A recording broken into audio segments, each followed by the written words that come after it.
Concept. కానీ అనూహ్యంగా కొన్ని మరణాల వల్ల కొన్ని ఉప ఎన్నికలు రావడం జరుగుతూ ఉంటుంది. మనం ఈ మధ్యకాలంలో చూసాం, పోయిన సంవత్సరాల ముందుగానే చూసాం మన తెలంగాణలో. అటు దుబ్బాక్ కావచ్చు, చాలా చోట్ల జరిగినాయి ఉప ఎన్నికలు. కానీ సార్ ఇక్కడ జూబ్లీ హిల్స్కి సంబంధించి మాగంటి గోపీనాథ్ గారు మరణానంతరం ఇప్పుడు ఉప ఎన్నిక రావడం అనివార్యమైంది కాబట్టి సో కాంగ్రెస్ పార్టీ కూడా, ఎందుకంటే గతంలో మీరు మాజీ క్రికెటర్ అజరుద్దీన్ పెట్టారు, ఆయన ఓడిపోయి వస్తూనే ఉన్నాడు, ఓడుకుంటూ వస్తూనే ఉన్నాడు. గోపీనాథ్ గారు గెలుస్తూ వస్తూ ఉన్నారు. సో ఏదేమైనప్పుడు కూడా ఈసారి మరి ఎలా ఉండబోతున్నాం, ఎందుకంటే మీ దాంట్లో కూడా అప్పుడే ఒక 4 పేర్లు 3 పేర్లు వినపడతా ఉన్నాయి. ముఖ్యంగా మహమ్మద్ అజరుద్దీన్ గారి పేరు కావచ్చు, అదేవిధంగా ఫిరోజ్ ఖాన్ గారు, ఇది మన నాంపల్లి నియోజకవర్గం నుంచి పాపం ఆయన గెలుపు కోసం దండయాత్ర చేస్తున్నాడు. చాలా జస్ట్ ఒక 2,000 ఓట్ల తేడాతో ఓడిపోతున్నాను, పెద్ద తేడా కూడా ఎక్కువ ఉంటుంది. అవి కూడా బోగస్ ఓట్ల వల్ల ఓడిపోతున్నానని ఆయన పాపం చాలాసార్లు ఆవేదన వ్యక్తం చేశాడు. సో ఆయన్ని మళ్ళీ నిరూపించుకోవడం కోసం ఏమైనా అలాంటి అవకాశం మీ ఈ నియోజకవర్గానికి ఇస్తే బాగుంటుంది అనేది ఇప్పుడు ఆయన పేరు కూడా బాగా ఎక్కువ వినపడుతుంది. ఇంకొకటి ఏంటంటే విజయారెడ్డి గారు, పీజీఆర్ కూతురు కూడా పేరు వినపడతా ఉంది. సో ఏంటి సార్ అంటే ఒక నిజంగానే ఇప్పుడు ఈ ఉప ఎన్నిక విషయంలో మీరు అంటే మానవతా దృక్పథంతో వదిలేద్దాం అనుకుంటున్నారా, లేకపోతే మరి మీ గెలుపుని సాధ్యం చేసుకుందాం అనుకుంటున్నారా, ఏ విధంగా అనుకుంటున్నారు, మీ అభిప్రాయం ఏంటి అసలు? ముందుగా యోటి ప్రేక్షకులకు, ప్యానల్ ఉన్నటువంటి పెద్దలకు మీకు నమస్కారం.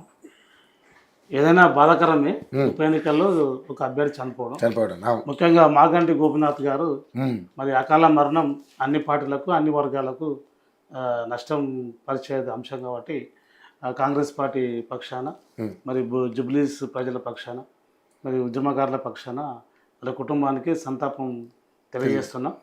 మరి వారికి కూడా బలాన్ని చేకూర్చాలని కూడా ఈ సందర్భం యూట్యూబ్ ద్వారా వారికి రిక్వెస్ట్ చేస్తున్నాం. ఇప్పుడు ఉన్నటువంటి ఈ చర్చ ఉప ఎన్నిక చర్చ. సరే, ఇంకా సమయం ఉంది, 6 నెలల లోపల రావాలి. ఆ లోపల మరి ఎలక్షన్ కమిషన్ కూడా నిర్ణయం తీసుకోవాలి. దీన్ని బట్టి చూస్తే రేపు రాబోయేటువంటి కొన్ని ఎలక్షన్స్ ఉన్నాయి, ZPTC, MPTC, sarpanch election, local body elections కూడా ఉన్నాయి. దాంతోపాటు కలిపి పెట్టేటువంటి అంశం ఉంటుంది. గతంలో చూస్తే మనం 2024లో మరి వచ్చినటువంటి మేలో వచ్చినటువంటి ఎలక్షన్లో మరి లాసాన్ అందిత గారు చనిపోవడం వల్ల వారి ఎన్నిక కూడా ఎంపీ ఎలక్షన్తో పాటు కలిపి పెట్టడం జరిగింది. ఇలాంటి సందర్భం మరి ఎన్నికల కమిషన్ నిర్ణయిస్తుంది. మరి పార్టీల అభ్యర్థులను ఆయా పార్టీల మరి ఆశావాదులు ఉంటారు, వాళ్ళని పెట్టడం అనేది జరుగుతుంది. అటు బీఆర్ఎస్ కానీ, బీజేపీ కానీ, మరి మా కాంగ్రెస్ పార్టీ కానీ, మిగతా కొంతమంది వాళ్ళు ఎంఏ ఉంటారు. అది ప్రజాక్షేత్రంలో రాజ్యాంగం ఇచ్చినటువంటి హక్కు, పోటీ చేసే హక్కు, ఓటేసే హక్కు, ఓటును వాడుకునే హక్కు, ఇవన్నీ కూడా కల్పించే సందర్భంలో అదొక అంశం. మరియు చాలా కాలంగా చూసుకుంటూ వస్తే మరి అది ఖైరతాబాద్ నియోజకవర్గం, ఉమ్మడి ఖైరతాబాద్ నియోజకవర్గం అంటే కాంగ్రెస్ పార్టీకి కంచుకోట. అక్కడ ఎవరు పి జనార్దన్ రెడ్డి గారు. మరి అక్కడ ఉన్నటువంటి కాంగ్రెస్ పార్టీ నాయకుడు సుదీర్ఘంగా రాజకీయంలో 40 ఏళ్ళు ఉన్నాడు. కాబట్టి వారి రూపురేఖలు, వారి యొక్క ప్రభావం అనేది ఎక్కువ ఉంటుంది. కాబట్టి ఆ దిశలో ఉన్న పరిస్థితి. మరి జూబ్లీస్కి వస్తే అప్పుడు ఆ రోజు ఉమ్మడి ఖైరతాబాదు ఒక 5 నియోజకవర్గాలుగా విడిపోయింది. ఒకటి కూకట్పల్లి, ఏషియాలోనే చాలా పెద్దది, షేర్లింగంపల్లి, జూబ్లీ హిల్స్, కొంత కుత్బులాపూర్, కొంత సనత్ నగర్, ఇలా కొన్ని విడిపోయింది. అంటే ఈ సందర్భం చరిత్ర అనేది చాలా గొప్పది.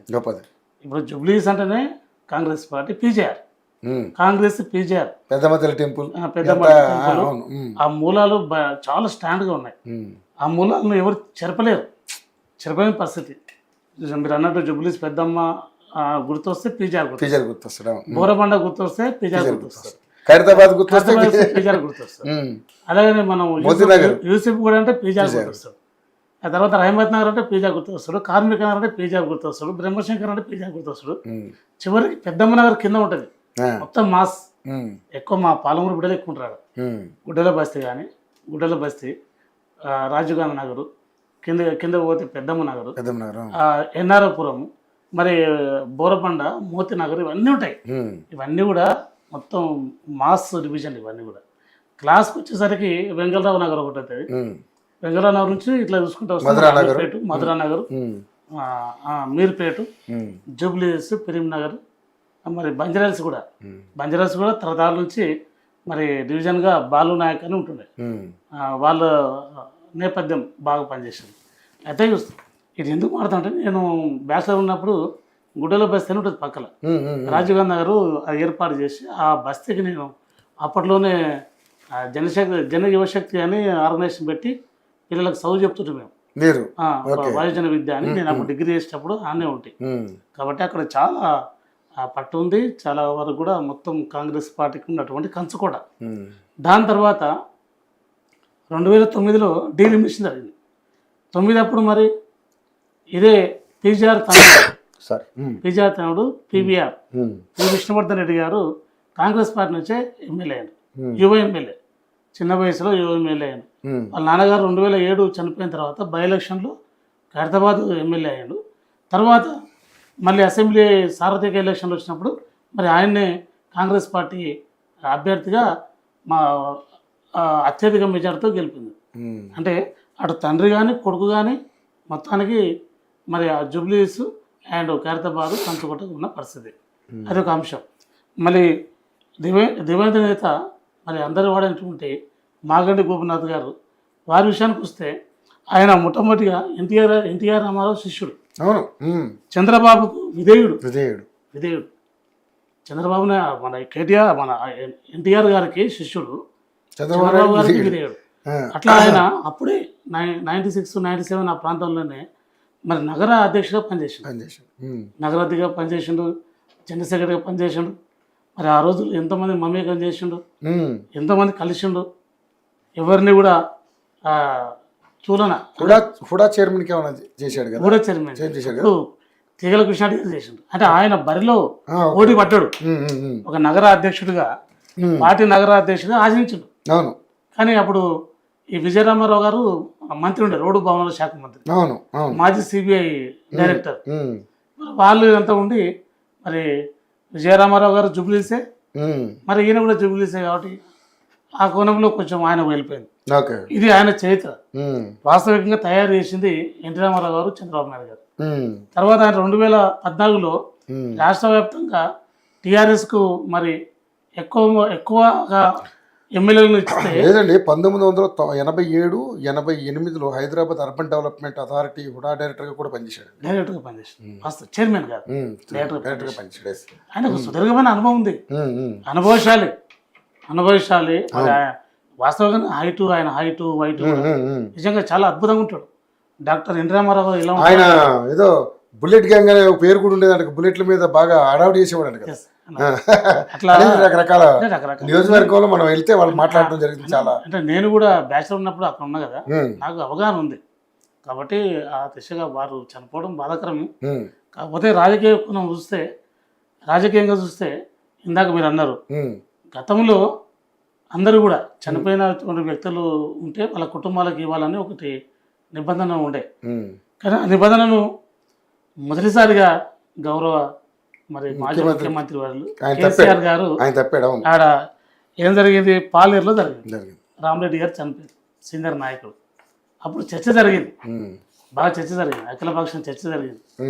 చర్చ జరిగినప్పుడు మరి ఆయన ఒప్పుకోకుండా అక్కడ మరి తుమ్మల నాగేశ్వరరావు గారిని నిలబెడితే మరి అక్కడ ఇంకా అధికార పార్టీ కాబట్టి అప్పుడు గెలిచిన అంశం ఉంటుంది, గెలిచిన అంశంలో గెలిచిండ్రు. ఇట్లా అనేకమంది నాగర్ సాగర్ కంటోన్మెంట్ కూడా అమ్మాయి చిన్న వయసు లాస్ట్ నందిత మరి సాయినగర్ టీడీపీకి వచ్చారు. సాయినగర్ కూడా పసుపు జెండా మరి వారి వారసత్వంగా వాళ్ళ బిడ్డకి ఇచ్చింది. ఇక ఆమె అనుకోకుండా మరి దుబ్బాకలో అయితే వాళ్ళ సతీమణికి ఇచ్చాడు, సోలిపేట రామలింగారెడ్డి గారు ఇచ్చారు. అక్కడ రాజకీయంగా ఎమ్మెల్యే ఒకటి సచ్చారు అని చెప్తున్నాం. ఆ దినంలో మేము ఉన్నప్పుడు అక్కడ బలమైన అభ్యర్థి ముత్యం శ్రీనివాసరెడ్డి కాంగ్రెస్ పార్టీ, ముత్యం రెడ్డి వాళ్ళ అబ్బాయి, యాక్చువల్గా ఆయనకి ముత్యం రెడ్డి గారి అబ్బాయి, చెరుకు ముత్యం రెడ్డి గారి అబ్బాయి చెరుకు శ్రీనివాసరెడ్డి యువనాయకులు బలంగా వారి తండ్రి ఆశయాలతో పనిచేసేవాడు. ఇక మరి వారికి ఇచ్చేది ఉంటే ఈ సెంటిమెంట్ పోవడం, మరి ఆమె 10th క్లాస్ వరకు చదువుకోవడం, కొంత అవగాహన లేకపోవడం. సెంటిమెంట్ అన్నిట్లో పనిచేశారు, సెంటిమెంట్ పనిచేయదు, అన్నిట్లో పనిచేయదు. అపారమైన అనుభవం ఉన్నటువంటి పెద్ద మనిషి, నేను ఇప్పటికి గౌరవిస్తాను అందరూ. కానీ ఆయన కూడా కొన్ని అంశాల్లో ఇట్లా కాలేసే ఈరోజు మొత్తానికి కాలు పోయింది, కారు పోయింది, సర్కారు పోయింది. ఉద్యమకారులకు మాకు మాట్లాడే హక్కు ఉంది, మాట్లాడతాం. నేను చెప్తే ఇంట్లో చెప్తే కదండి, ఏమంటారు సార్, కుక్క ఇక ఊరు కుక్క ఊర్లో ఉండదట, అక్క ఊరు పోతాయంట. అట్లా ఉన్న అంశం కాబట్టి ఎన్నో విధానాలు, ఎన్నో విధాలుగా ఉన్నటువంటి అంశాలు. హుజూర్ నగర్ సైదిరెడ్డిని ఎక్కడో ఎన్ఆర్ఐ పట్టుకోవచ్చు, అక్కడ ఉన్నటువంటి శంకరమ్మ ఉండే పెడితే గెలిచేది కదా. అవకాశం ఇస్తే అవకాశం ఇచ్చే, అవును. దాని మీద కూడా చాలా విమర్శలు వచ్చాయి. మంచి మంచి అవకాశాలు ఉన్నాయి. ఓకే. ఇప్పుడు నాగర్ సార్ అంటే నోముల భరత్ గారు, ఓకే, సంతోషం. కంటోన్మెంట్ కూడా లాస్ట్ నివేదిక ఇచ్చిండ్రు, నివేదిక ఇచ్చిండ్రు, లాస్ట్ నివేదిక ఇచ్చిండ్రు. నందిత వాళ్ళ చెల్లెలు తర్వాత ఇచ్చారు మొన్న బై ఎలక్షన్ ఇచ్చినప్పుడు కూడా అక్కడ ఉన్న పరిస్థితి అన్నట్లు అనుభవం వస్తారా, అనుభవం లేదు, చిన్న అమ్మాయి. అందులో మళ్ళీ కాంగ్రెస్ పార్టీ మీద నమ్మకం, వీళ్ళంటే దొడిదారినే గెలిచినట్టు తప్పది. ఎందుకంటే పెద్ద మనిషి మా ఆయన, అనుభవస్తుడు, ఆడ ఏం జరుగుతుందో తెలుసు. దొడిదారి చూపించింది మా పాత్రలే, దొంగదారి చూపించింది పాత్రలే. ఈరోజు మాట్లాడతారు మా వాళ్ళు, మా బ్రహ్మాండంగా మాట్లాడతారు. 50 లక్షలకు కొన్నారు ఎమ్మెల్యేను ఆయన ఎమ్మెల్సీ ఎలక్షన్లు అప్పుడు. అదేదంటే మరి ఇక ఇదే చనిపోయిన పెద్ద మనిషిని ఎన్ని లక్షలు కొన్నారు? సేమ్ ఆయన టీడీపీకి వచ్చింది కదా, అదే కృష్ణారావు కూడా కుకటపల్లి కదా, గాంధీ టీడీపీకి వచ్చింది కదా, కొద్దిపల్లి వివేకానంద వచ్చింది కదా, మరి రాజనగర్ ప్రకాష్ గౌడ్ గారు వచ్చింది కదా, ఇట్లా నారాయణపేట రాజనరెడ్డి గారు వచ్చింది కదా, ఇట్లా అనేక మందిని ఎర్రపల్లి దగ్గర కూడా వచ్చారు కదా, చాలాసార్లు శ్రీనివాస యాదవ్ వచ్చారు. మరి ఎంత కొన్నారు? మళ్ళీ అది బయట పెట్టింది. సరేగా అప్పుడు అప్పుడు పార్టీలో ఉన్నారు కదా, మీరెందుకు మాట్లాడలేదు? మేము మాట్లాడడానికి మాకు పదవులు రాలేదు, మేము మాట్లాడడానికి మేము ద్రోహులం. మీరు ఉద్యమ ద్రోహులు, అసలు ఉద్యమ ద్రోహులం. మేము తెలంగాణ ద్రోహులం, వాళ్ళంతా తెలంగాణ కోసం ద్రోహులు. ద్రోహులే. మేము అట్లా పెట్టుకోవాలి, ఇట్లా ట్యాగ్ పెట్టుకోవాలి ద్రోహులం. మళ్ళీ కూడా అడిగే వేరు కదన్న. మరి కాదన్నా, దేశానికి స్వాతంత్రం ఇచ్చిన జెండా, తెలంగాణ ఇచ్చిన జెండా. ఆమె సోనియా గాంధీ లేకపోతే తెలంగాణ లేదు. ఇప్పుడు ఒకవేళ మోడీ అప్పుడేమో సోనియా గాంధీ ఏమో సోనియా గాంధీ ఆయన పక్కన పెట్టండి, ఆయన అన్నాడులే అప్పుడే. దీని కూడా ముమ్మాటికి 100% ఆయన అసెంబ్లీ సాక్షిగా చెప్పింది ఏంటంటే తెలంగాణ సోనియా గాంధీ వల్లనే వచ్చింది, ఆమె ఇచ్చింది అన్నాడు. మొన్నేమో అప్పుడైనా ఇప్పుడైనా ఎప్పుడైనా తెలంగాణకి విలన్ ఎవరంటే కాంగ్రెస్ పార్టీ అని అన్నాడు. అంటారు సార్. ఇప్పుడు అట్లా అనకపోతే ఓటు రావు కదా, అట్లా అనకపోతే మా యాదగిరి ఉండదు పార్టీలో, వేరే పార్టీ చూసుకుంటారు. క్యాడర్ను కాపాడుకోవాలంటే ఇక అనాల్సిన పరిస్థితి. Right right. మన నరసింహరావు గారు నమస్కారం అండి. నమస్తే అండి సార్.